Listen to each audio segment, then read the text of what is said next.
ಮಸ್ತ್ ಸಂತೋಷ ಇನಿ ಸವಿತಾ ಸಮಾಜ ವಿವಿಧ ಸಹಕಾರಿ ಸಂಘದ ಸ್ವಂತ ಕಟ್ಟಡಗೆ ಇನಿ ನಮ್ಮನ ಈ ಸಂಘದ ಬ್ಯಾಂಕ್ ಬರೋದುಂಡು ಮಸ್ತ್ ಸಂತೋಷ.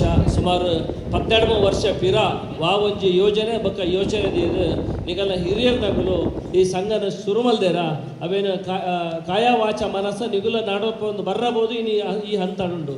ಸುಮಾರು ಯಾನು ಕೇಂದೆ 2 ಕೋಟಿ ಟರ್ನ್ ಓವರ್ ಮಲ್ತೊಂದು 20 ಕೋಟಿ ಇಟ್ಲ ಜಾಸ್ತಿ ಡೆಪಾಸಿಟ್ ದೀದು ಎಡ್ಡೆ ರೀತಿ ಈ ಬ್ಯಾಂಕ್ ಪೋಂದುಂಡು ಬಂದ್ಬೇಕು ಇನಿ ಹೊಸ ಈ ಶಾಖೆ ಆಗಿನೇ ಉದಾಹರಣೆ ನನಾತ್ ಶಾಖೆಲು ಮೂರ್ದು ಬರಡು ನಿಗಲ್ನ ಸಮಾಜದ ಇಪ್ಪರವು ಪೂರ ಸಮಾಜದಲ್ಲ ಕಷ್ಟ ಕಾರ್ಪಣ್ಯಾಗ ಶಕ್ತಿ ಕೊರ್ಪುನಂಚಿನ ಶಕ್ತಿ ನಿಗಲೇ ದೇವೇರು ಕೊರಡೊಂದು ಯಾ ನಟೋನ್ ಬೆ ದೇಪಂಡ ಒಂಜಿ ಸಹಕಾರಿ ಬ್ಯಾಂಕ್ ದಯಗಿಪುರ ಮಂಡ ಪಾಪದಾಗೆಲ್ಲ ಸಹಾಯ ಮಲ್ಪರಗ ಇಜರ ವ್ಯವಸ್ಥೆನ ಸಮಾಜದ ವ್ಯವಸ್ಥೆಯನ್ನು ಎದುರು ಪೋತವರಾಗ ಇಪ್ಪುನಂಚಿನ ನಿಗಲ್ಲ ಇಟ್ಲ ಬನ್ನಂಜೆ ಗೋವಿಂದ ಭಂಡಾರ ಬರ್ಲಕ್ಕನೆ ಮಸ್ತ್ ಜನ ಯುವಕರು ಇದೆಲ್ಲ ಈ ಭಾಗಡ್ ನಾಗೇಶ್ ಭಂಡಾರ್ ಇಪ್ಪರವು ವಿಶ್ವನಾಥ್ ಭಂಡಾರ್ ಇಪ್ಪರವು ಕೆಲವು ಜನ ಮಸ್ತ್ ಆ್ಯಕ್ಟಿವ್ ಆದ ಖಾಲಿ ಅಗಲ್ಡ ದುಡ್ಡು ಇದ್ದಿದೆ ಸಮಾಜ ಸೇವೆ ಮಲ್ಪ ಅಗಲ್ಡ ಕಿಸೆ ತುಂಬದಲ್ಲ ದುಡ್ಡು ಇಜ್ಜಿ ಆಂಡ ಸಮಾಜಮುಖಿ ಆದ ಕೆಲಸ ಮಲ್ಪಡುವಂಥ ಮಲ್ಲ ಮನಸ್ಸಾಗಲ್ಡ ಉಂಟು ಆಚಾರಬಹುದು ಇಡೀ ಎಂಗೆಲ್ಲ ಕಾರ್ಕಳ ತಾಲೂಕು ಅಂತ ಉಡುಪಿ ಜಿಲ್ಲೆ ಇಡೀನಿ ಅಗಲು ಎಡ್ಡೆ ಬೇಲೆ ಮಲ್ತೋಲು ಓಲು ಕಷ್ಟ ಉಂಟು ಅವಳು ಅಗುಲ್ಲ ನಾಗೇಶ್ವರರಾವ್ ವಿಶ್ವನಾಥರಾವ್ ಬೇರೆ ಮಸ್ತ್ ಜನ ಎನ್ನ ಪ್ರೀತಿದ ಜನಕ್ಕಲು ಮೂಲು ಉಲ್ಲೇರು ಜನ ಸುಖ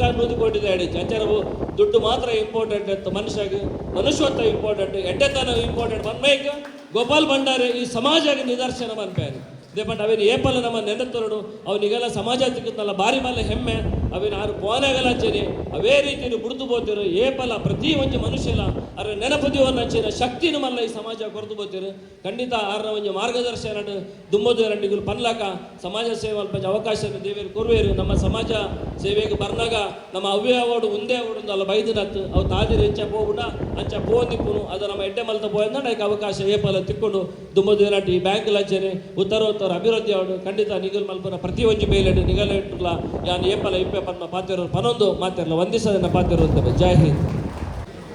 ಸವಿತಾ ಸಮಾಜದ ಹೆಚ್ಚಿನ ಮಿತ್ರರು ನನಗೆ ಗೆಳೆಯರಂತೆ, ಯಾಕಂತಂದ್ರೆ ನಾವು ಕೂಡ ಹೆಚ್ಚಾಗಿ ಸವಿತಾ ಸಮಾಜದ ಬಂಧುಗಳನ್ನೇ ಗೆಳೆತನವನ್ನು ಹೊಂದಿದವನು. ಇದೀಗ ನನಗೆ ಸಿಕ್ಕಂತ ಭಾಗ್ಯ ನನ್ನ ಗೆಳೆಯರ ಸಂಘವನ್ನೇ ನಾನು ವೇದಿಕೆಯಲ್ಲಿ ಉದ್ಘಾಟನೆ ಮಾಡಬೇಕಂತ ಪರಿಸ್ಥಿತಿ. ಆದ್ದರಿಂದ ಪ್ರಥಮವಾಗಿ ನಿಮ್ಮೆಲ್ಲ ಸಮಾಜ ಬಾಂಧವರಿಗೆ ವಿನಂತಿಯಾಗಿದ್ದೇನೆ. ಅದೇ ರೀತಿ ಸವಿತಾ ಸಮಾಜವು ಖಾಲಿ ಸೌಲಭ್ಯಕ್ಕೆ ಮಾತ್ರವಲ್ಲದೆ ಕೆಲವೊಂದು ಸಂದರ್ಭದಲ್ಲಿ ವಿಶೇಷವಾಗಿ ಹೇಳಬೇಕು, ದೇಶಕ್ಕೆ ಮಾರಕವಾದ ರೋಗ ಕೊರೋನಾ ಅನ್ನೋ ಸಂದರ್ಭದಲ್ಲಿ ಒಬ್ಬರನ್ನು ಒಬ್ಬರು ಮುಟ್ಟುವ ಪರಿಸ್ಥಿತಿಯಲ್ಲಿ ಇರಲಿಲ್ಲ. ಈ ಪರಿಸ್ಥಿತಿಯಲ್ಲಿ ಎಲ್ಲ ಕಡೆ ಸಿಲಿಂಡರ್ ಆಗಿತ್ತು, ಇದು ಲಾಕ್ಡೌನ್ ಆಗಿತ್ತು, ಕೆಲವು ಕಡೆ ಸಿಲಿಂಡರ್ ಆಗಿತ್ತು. ಇಂಥ ಸಂದರ್ಭದಲ್ಲಿ ಕೂಡ ನಮ್ಮ ಸವಿತಾ ಸಮಾಜದ ಬಂಧುಗಳು ಅಂಗಡಿಗಳು ತೆರೆದಿದ್ದರೂ ಕೂಡ ಮನೆ ಮನೆಗೆ ಭೇಟಿ ನೀಡಿ ಈ ಶ್ರಮಿಕ ವೃತ್ತಿಯನ್ನು ಮಾಡಿ ಕೊಟ್ಟವರು. ಅದರಿಂದ ನಿಮಗೆ ಮಗದೊಮ್ಮೆ ನಾನು ಅಭಿನಂದಿಸುತ್ತೇನೆ. ಸವಿತಾ ಸಮಾಜ ಸಂಘ ಇದು ಶಾಖೆ 5ನೇ ಶಾಖೆ ಅಂತ ಹೇಳಿದರು.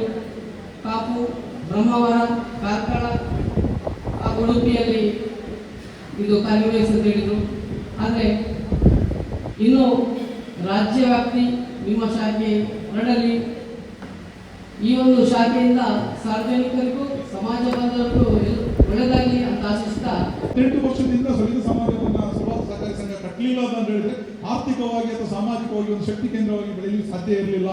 ನಾ 2 ಮಾತನ್ನು ಹೇಳ್ತಿದ್ದೇನೆ, ಆರ್ಥಿಕವಾಗಿ ಸಾಮಾಜಿಕವಾಗಿ. ಆರ್ಥಿಕವಾಗಿ ನೀವು 1 ಕೋಟ್ಯಾಂತರ ರೂಪಾಯಿ ಅದರಲ್ಲಿ ರಿಸೋರ್ಸ್ ನೋಡಿದರೆ 2 ಕೋಟಿ ಮೇಲೆ ರಿಸೋರ್ಸ್ ಉಂಟು. ಅದು ಸಮುದಾಯ ಆಸ್ತಿ. ಯಾರೋ ಒಬ್ಬರಿಗೆ ನವೀನ್ ಚಂದ್ರ ಭಂಡಾರಿ ಅಥವಾ ಅವರ ಕುಟುಂಬ ಹೋಗಲ್ಲ. ಅದು ಸಮಾಜದ ಆಸ್ತಿ ಆಗಿರ್ತದೆ, ದೇಶದ ಆಸ್ತಿ ಆಗಿರ್ತದೆ, ಅಥವಾ ಇದು ಇಡೀ ಸವಿತಾ ಸಮಾಜದ ಸದಸ್ಯರ ಆಸ್ತಿ ಆಗಿದೆ. ಈ ದೃಷ್ಟಿಯಲ್ಲಿ ನಾವೇನು ಮಾಡಬಹುದು ಮುಂದಿನ ದಿವಸಗಳನ್ನು ನೋಡ್ಕೊಳ್ಳಿ. ನಾನು ಹೇಳೋದಷ್ಟೇ, ನನ್ನ ಮನೆ ಹಾಗೂ ನನ್ನ ಸಮುದಾಯದ ಸಹಕಾರಿ ಸಂಸ್ಥೆ ಹಾಗೆ ನನಗೆ 2ನೇ ಮನೆ ಅದಾಗಿರುತ್ತೆ. ಅದ್ರ ಬಗ್ಗೆ ನಾನು ಚಿಂತನೆ ಮಾಡ್ಬೋದಾ? ನಾನು ತಗೊಂಡ ಸಾಲವನ್ನು ದತ್ತ ಸಮಯದಲ್ಲಿ ಕಟ್ಬೋದಾ? ಮರುಪಾವತಿ ಮಾಡ್ಬೋದಾ? ನನ್ನ ಸೆಲೂನಲ್ಲೋ ನನ್ನ ಮನೆಗೆ ಬೇಕಾದ ಎಲ್ಲ ಸಾಮಗ್ರಿಗಳನ್ನು ಸವಿತಾ ಸಮಾಜದ ಮಳಿಗೆಯಲ್ಲಿ ನಾವು ಪರ್ಚೇಸ್ ಮಾಡ್ಬೋದಾ? ಆ ಮೂಲಕ ಇಡೀ ಸಮುದಾಯಕ್ಕೆ ಆರ್ಥಿಕವಾಗಿ ಶಕ್ತಿ ತುಂಬುವ ಕೆಲಸಗಳನ್ನು ನಾವು ಮಾಡ್ಬೋದಾ? ಸಂಘದ ಸದಸ್ಯರಿಗೆ ಆರ್ಥಿಕ ಅಭಿವೃದ್ಧಿ ಆಗಿದೆ ಎಂಬ ಒಂದು ಯೋಚನೆ ನಾವು ಮಾಡಬೇಕಾಗ್ತದೆ. ಆ ನಿಟ್ಟಿನಲ್ಲಿ 18 ವರ್ಷಗಳ ಹಿಂದೆಯೂ ಕೂಡ ನಾವು ಇದನ್ನೇ ನಾವು ಯೋಚನೆ ಮಾಡಿದೆವು. ಅದರಲ್ಲಿ ಆದ್ದರಿಂದ ನಾವು ಕೆಲವೊಂದು ವಿಚಾರ ಹೇಳ್ತೇನೆ. ನಮ್ಮ ಸಹಕಾರಿ ನಮ್ಮ ಮನೆ, ನಮ್ಮ ಸಹಕಾರಿ ನಮ್ಮ ಬದುಕು, ನಮ್ಮ ಸಹಕಾರಿ ನಮ್ಮ ವಾಹನ, ನಮ್ಮ ಸಹಕಾರಿ ನಮ್ಮ ಮಕ್ಕಳ ಶಿಕ್ಷಣ, ನಮ್ಮ ಸಹಕಾರಿ ನಮ್ಮ ಬದುಕು ಎಂಬ ಯೋಜನೆಯಡಿ ನಮ್ಮ ಸದಸ್ಯರಿಗೆ ಸೆಲೂನು ಪ್ರಾರಂಭ ಮಾಡಲು ಅಥವಾ ಸೆಲೂನು ಅಭಿವೃದ್ಧಿ ಮಾಡಲು ಇದರಲ್ಲಿ 0% ಬಡ್ಡಿ, 1 ವರ್ಷದ ತನಕ 0% ಬಡ್ಡಿಯನ್ನು ನಾವು ಕೊಡ್ತಾ ಇದ್ದೇವೆ. 0% ಬಡ್ಡಿಯಲ್ಲಿ ನಾವು ಸಾಲವನ್ನು ಕೊಡ್ತಾ ಇದ್ದೇವೆ. ಇದು ಖಂಡಿತ ಯಾವ ಒಂದು ಸೊಸೈಟಿಯಲ್ಲಿ ಆಗಲಿ ಯಾವುದೇ ಒಂದು ಬ್ಯಾಂಕ್ಗಳಲ್ಲಾಗಲಿ ಕೊಡ್ತಾ ಇಲ್ಲ. ಹಾಗೆ ನಮ್ಮ ಸಹಕಾರಿ ನಮ್ಮ ಮನೆ ಈ ಒಂದು ಯೋಜನೆ ಅಡಿಯಲ್ಲಿ ನಮ್ಮ ಕ್ಷೌರಿಕ ವೃತ್ತಿ ಬಾಂಧವರಿಗೆ ಕೇವಲ ಅದರಲ್ಲೂ ಕೂಡ ನಮ್ಮ ಘೋಷವಾಕ್ಯ ನಿಧಿಯಾಗೂ ನೆರವಾಗುವೆ. ಯಾರು ನಮ್ಮ ಸವಿತಾ ಸಮಾಜದ ಬ್ಯಾಂಕಿನಲ್ಲಿ ಬಂದು ಅದರಲ್ಲಿ ಸೆಲೂನು ಮಳಿಗೆಯಲ್ಲಿ ಬಂದು ವ್ಯವಹಾರವನ್ನು ಮಾಡ್ತಾರ ಅಂತ ಕ್ಷೌರಿಕರಿಗೆ 7.5% ಬಡ್ಡಿಯಲ್ಲಿ ನಾವು ಇದು ಮನೆ ಸಾಲವನ್ನು, ಗೃಹ ಸಾಲ, ಕ್ಷೌರಿಕ ಗೃಹ ಸಾಲವನ್ನು ಕೊಡುತ್ತಿದ್ದೇವೆ. ಕ್ಷೌರಿಕ ವೃತ್ತಿಯನ್ನು ಪ್ರೋತ್ಸಾಹ ಮಾಡಲು ನಮ್ಮ ಕ್ಷೌರಿಕ ಮಕ್ಕಳಿಗೆ ಅಥವಾ ಯಾರಿಗೆ ನಮ್ಮ ಕ್ಷೌರಿಕ ವೃತ್ತಿಯನ್ನು ಕಲೀಲಿಕ್ಕೆ ಸ್ಕಾಲರ್ಶಿಪ್ ಬೇರೆ ಯಾವ ಕ್ಷೌರಿಕರಿಗೆ ಯಾರು ಸ್ಕಾಲರ್ಶಿಪ್ ಕೊಡುವುದಿಲ್ಲ. ಸ್ಕಾಲರ್ಶಿಪ್ ಬೇರೆ ಎಜುಕೇಷನ್ಗೆ ಕೊಡ್ತಾರೆ, ಆದರೆ ಕ್ಷೌರಿಕ ಶಿಕ್ಷಣಕ್ಕೆ ಕೊಡುವುದಿಲ್ಲ. ಕ್ಷೌರಿಕ ಶಿಕ್ಷಣಕ್ಕೆ ಸ್ಕಾಲರ್ಶಿಪ್ ಯೋಜನೆ 12,000 ರೂಪಾಯಿ ವರ್ಷಕ್ಕೆ, ಪ್ರತಿ ತಿಂಗಳು 1,1,000 ನಾವು ಕೊಡ್ತಾ ಇದ್ದೇವೆ. ಹಾಗೆ ನಮ್ಮ ಕ್ಷೌರಿಕ ಹಿರಿಯರಿಗೆ ಅವರ 60 ವರ್ಷದ ಆದ ನಂತರ ಅವರಿಗೆ ನಾನಾ ಥರದ ಕಾಯಿಲೆ, ಅದರಲ್ಲೂ ಕೂಡ ವೆರಿಕೋಸ್ ವೈನ್ ಎಂಬ ಕಾಯಿಲೆ ಬರ್ತದೆ. ಸೊ ಅಂಥದ್ರಲ್ಲಿ ಅವರಿಗೆ ಕೆಲಸ ಮಾಡಲಿಕ್ಕೆ ಕಷ್ಟ ಆಗ್ತದೆ. ಅಟ್ಲೀಸ್ಟ್ ಈಗ ಇರುವಂಥದ್ದು ವರ್ಷಕ್ಕೆ ಕೊಡ್ತಾ ಇದ್ದೇವೆ. ಆದರೆ ನಿಜವಾದ ಆಲೋಚನೆ ಪ್ರತಿ ತಿಂಗಳು ಕೂಡ ಅವರಿಗೆ ಆ ಒಂದು ಕ್ಷೌರಿಕ ಪಿಂಚಣಿ ಯೋಜನೆಯನ್ನು ಮಾಡಬೇಕು. ನಿಮ್ಮ ಮುಂದಿನ ಯೋಜನೆಯಲ್ಲಿ ಅದು ಖಂಡಿತವಾಗಿ ಇದೆ ಅಂತ ನಾನು ಹೇಳಲಿಕ್ಕೆ ಇಚ್ಛೆಪಡ್ತೇನೆ.